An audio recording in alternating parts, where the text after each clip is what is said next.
Hi viewers, welcome to our channel. ప్రస్తుతం మనతో పాటు సీనియర్ జర్నలిస్ట్ దాము బాలాస్ సార్ వారితో మాట్లాడదాం.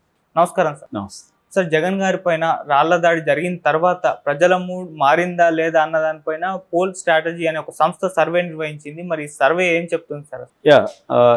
నిజానికి నేను ఇప్పుడు 2 సర్వేల గురించి చెప్తాను. మనం ప్రతిసారి నేను 2 చెప్తుంటాను.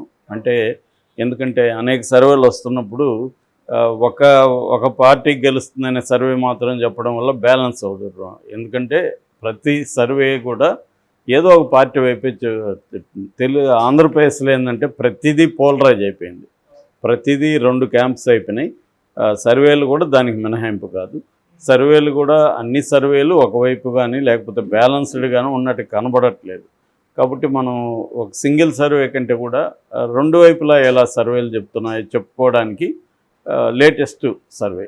అంటే ఇది జగన్ మీద దాడి జరిగిన తర్వాత బయట వచ్చిన సర్వే అనమాట. ఒకటైతే అంతకుముందు వచ్చింది. సో ఇది పోల్ స్ట్రాటజీ అనే సర్వే జగన్ దాడి తర్వాత వచ్చిన సర్వే, నిన్న వచ్చిందన్నమాట ఇది. సో ఈ పోల్ స్ట్రాటజీ సర్వే ముందు ఏం చెప్తుందో చూద్దాం, దాని తర్వాత ఇంకొక సర్వే గురించి చెప్తాను.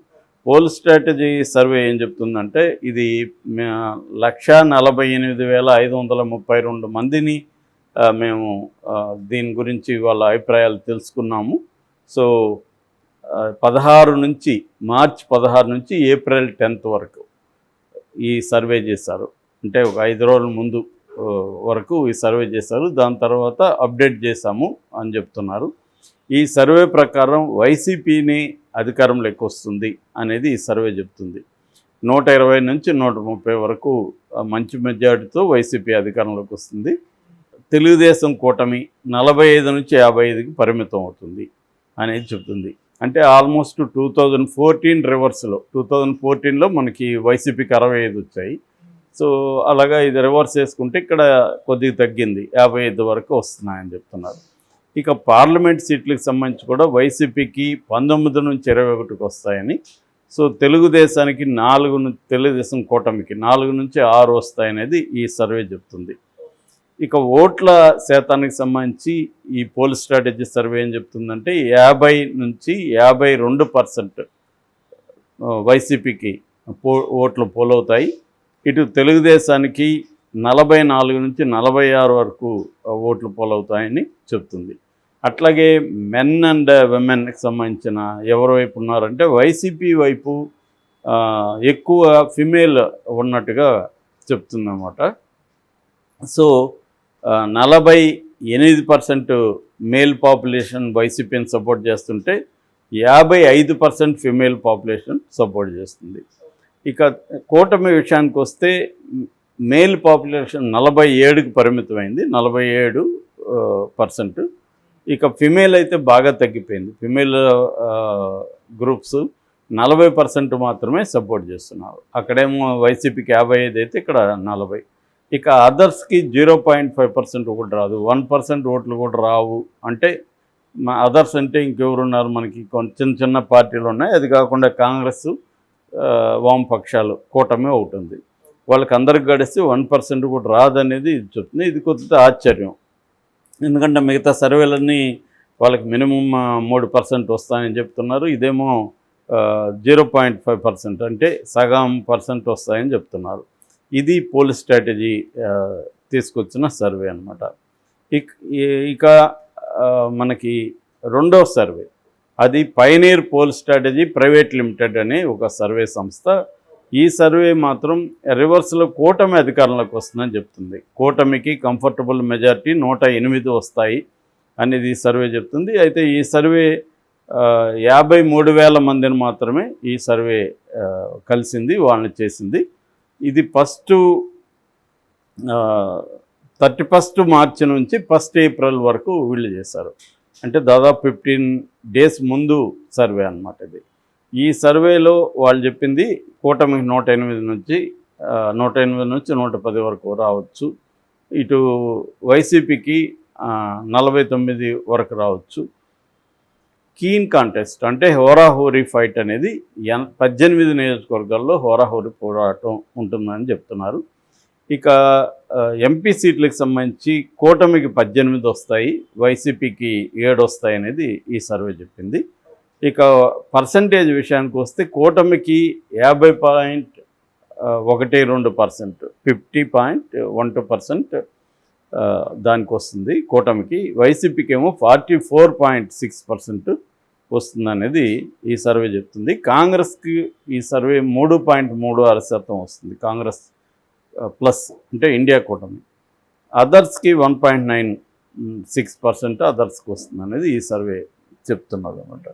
అంటే ఈ రెండు సర్వేలను చూసిన తర్వాత మనకి ఎప్పట్లాగానే ఒక సర్వే తెలుగుదేశం వస్తుందని చెప్తుంది, ఒక సర్వే వైసీపీ వస్తుందని చెప్తుంది. సో అందుకనే ఏమంటే ప్రతి సర్వే కూడా ఒక 2 సర్వేలని మనం ప్రతిసారి తీసుకొని చూసుకున్నప్పుడు రెండు కూడా క్లియర్గా 2 వైపులా వెళ్ళిపోయినాయి. సో ఇప్పుడు ఏ సర్వేని మనం ఎలా బిలీవ్ చేయాలనేది ఎవరికైనా కన్ఫ్యూజనే. ఎందుకంటే కనీసం దగ్గరగా ఉన్నామంటే పర్లేదు. ప్రతి సర్వే కూడా నేను గత ఎన్నికలలో నా ట్రాక్ రికార్డ్ ఇదని చెప్తుంది. మరి అందరికీ ట్రాక్ రికార్డు ఉంది, కానీ ఆంధ్రప్రదేశ్ వచ్చేసరికి ఈ కన్ఫ్యూజన్ ఉంది. మళ్ళీ నేషనల్ లెవెల్లో అది లేదు. నేషనల్ లెవెల్లో ప్రతి సర్వే కూడా మోడీ అధికారంలోకి వస్తాడు, బీజేపీ మెజార్టీ ఉంటుంది, ఎన్డీఏ కూటమి అధికారంలోకి వస్తుందని క్లియర్గా చెప్తున్నారు. చెప్పే ఫిగర్లు కూడా ఎవరు చెప్పినా కూడా 300కు పైన బీజేపీకి వస్తాయి, 350 ఆ లోపల ఎన్డీఏకి వస్తాయి అనేది చెప్తున్నారు. కానీ అట్లాగే తెలంగాణ వచ్చేసరికి కూడా దాదాపు 95% సర్వేలు కాంగ్రెస్కి మెజార్టీ వస్తుందని, నెక్స్ట్ ప్లేస్లో బీజేపీ ఉంటుందని, థర్డ్ ప్లేస్లో బీఆర్ఎస్ ఉంటుందని చెప్తున్నారు. ఇవన్నీ బాగానే ఉన్నాయి. కానీ ఒక ఆంధ్రప్రదేశ్ విషయానికి వచ్చేసరికి విచిత్రంగా ఏ సర్వే కూడా బ్యాలెన్స్గా ఉన్నట్టు కనబడదు. కొన్ని సర్వేలేమో తెలుగుదేశం వైపు ఉన్నాయి కూటమి వైపు, కొన్ని సర్వేలేమో వైసీపీకి వైపు ఉన్నాయి అన్నమాట. సో మనం గతంలో చూసుకుంటే జనమత్ కానీ, పోల్ క్రిటిక్ కానీ, లోక్ పాల్ కానీ, ఆత్మసాక్షి కానీ, టైమ్స్ నౌ కానీ ఇవన్నీ కూడా వైసీపీ అధికారంలోకి వస్తుందని. అట్లాగే ఇండియా టుడే కానీ, ఇండియా టీవీ కానీ, పైనియర్ పోల్ కానీ ఇట్లా ఇంకొన్ని సర్వేలు తెలుగుదేశం కూటమి అధికారంలోకి వస్తుందని చెప్తున్నాయి. అట్లా విడిపోయినాయి. వైసీపీ వాళ్ళేమో మెజార్టీ సర్వేలు మా వైపే చూస్తున్నాయని వీళ్ళు అంటున్నారు, మెజార్టీ సర్వేలు మా వైపు వస్తున్నాయని వాళ్ళు అంటున్నారు. రెండోది ఇంకా దాదాపు 1 మంత్ ఉంది కాబట్టి ఈ 1 మంత్లో కూడా మారే అవకాశం ఉంది.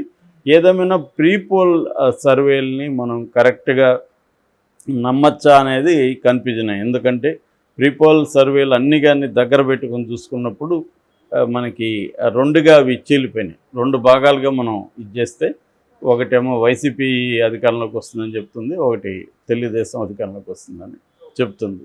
అయితే గ్రౌండ్ లెవెల్లో చూసుకున్నప్పుడు అంటే మనకి మన ఛానల్ కావచ్చు, మనకున్న సంబంధాలు చూస్తే ఎక్కడా కూడా స్వీపింగ్ అయితే ఏమి కనిపించట్లేదు. సో టైట్ అయితే ఇద్దరికి కూడా ఎవరు గెలిచినా టైట్గా వచ్చే అవకాశాలు కనిపిస్తున్నట్టుగా చెప్తున్నారు. సో మరి ఎవరి వైపు ప్లస్లు మైనస్లు ఇద్దరికి ఉన్నాయి. కూటమిలో తీసుకుంటే కన్ఫ్యూజన్ ఉంది, కూటమి ఐక్యంగా కనబడలేదు, బీజేపీ కలవడం అనేది చాలామందికి నచ్చట్లేదు. సో అట్లాగే కెమిస్ట్రీ ప్రాబ్లమ్స్ ఉన్నాయి. ఇంకా అనేక చోట్ల కూటమిలో 3 పార్టీల మధ్య సమన్వయం లేదు. సో అందువల్ల ఓటు ట్రాన్స్ఫర్ ఏమాత్రం అవుతుంది అనేది వెరీ ఇంపార్టెంట్. ఇక్కడ ఓటు ట్రాన్స్ఫర్ సక్రమంగా జరగకపోతే మాత్రం కూటమికి ఇబ్బందులు ఉన్నాయి. కూటమికి ప్లస్ ఏంటంటే జగన్కి వ్యతిరేకత ఏదైతే ఉందో అది చీలకుండా బలంగా కూటమి ఏర్పడింది కాబట్టి జగన్కి వ్యతిరేక ఓటు అంతా కూడా పోలరైజ్ అవుతుంది. కాంగ్రెస్కి మ్యాక్సిమం 3 to 4% లోపలే ఉంటుందని చెప్తున్నారు. అది కూడా కాంగ్రెస్ జగన్ వ్యతిరేక ఓటుని చీలుస్తుందా లేకపోతే జగన్ అనుకూల ఓటుని చీలుస్తుందా అనే విషయంలో కూడా అందరికీ కన్ఫ్యూజన్ ఉంది. అయితే ఈ మధ్యకాలంలో కూటమి రియాక్షన్ కానీ మనం గమనిస్తే టువర్డ్స్ షర్మిల జగన్ వ్యతిరేక ఓటుని కాంగ్రెస్ చీలుస్తుంది, అది చీలనేయకూడదని వీళ్ళు అనుకుంటున్నట్టుగా మనకు అర్థమవుతుంది. అందుకని కాంగ్రెస్ మీద కాంగ్రెస్ వైసీపీ ఒకటే అనే నెరేటివ్ని కూటమి నాయకులు తీసుకెళ్లారు. ఇటు వైసీపీకి తీసుకుంటే వైసీపీ ఇచ్చిన పథకాలు దాదాపు అందరికీ ఒక 2 కోట్ల మందికి చేరే అవకాశం ఉంది. 4 కోట్ల మంది ఓటర్స్లో 2 కోట్ల 2 కోట్లు అందరూ గొంపగొత్తుగా ఎగిపోయినా ఒక బల్క్ ఓటర్స్ అయితే వైసీపీ వైపు ఉండే అవకాశం ఉంది. సో అది మేజర్ ప్లస్. అట్లాగే కూటమిలో ఉండే అనైక్యత కూడా వైసీపీకి ఉపయోగపడుతుంది. అట్లాగే బీజేపీ కలవడం వల్ల మైనార్టీస్ అలాంటి వాళ్ళు వైసీపీ వైపు ఆల్రెడీ ఉన్నారు, వాళ్ళ ఇంకొంత పెరిగే అవకాశం ఉంది.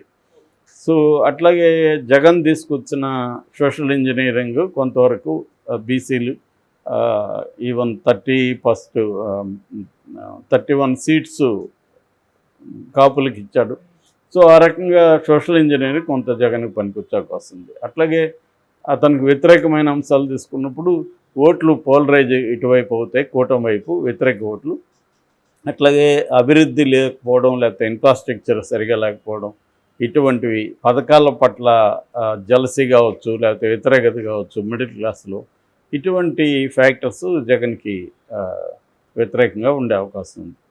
ఏదేమైనా మనకి ఎలక్షన్లు అయ్యే వరకు తెలియదు.